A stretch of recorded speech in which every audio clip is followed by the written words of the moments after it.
Family मौजूद है, यकीनन इनके जज्बात जानेंगे। 1 साल मुकम्मल हो चुका है अल्हम्दुलिल्लाह।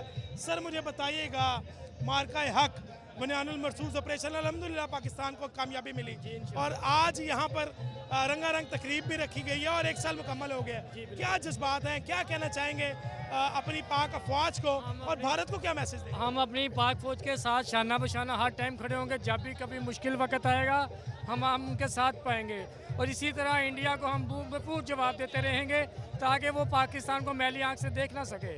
तो इंशाल्लाह ताला इसी तरह पाकिस्तान कायम रहेगा। मुझे आप बताइएगा क्या जज्बात रखती हैं और यकीनन बच्चों के साथ, फैमिली के साथ, बच्चों के जज्बात भी जो है वो मजरू होते दिखाई दे रहे हैं। मुझे बताइएगा क्या कहें? नहीं, हमारे बच्चे तो बहुत खुश हैं। हाँ जी, बहुत अच्छा है। हाँ जी। आर्मी के लिए क्या कहना चाहेंगी, पाक आर्मी के लिए, और स्पेशली मोदी को क्या मैसेज दें?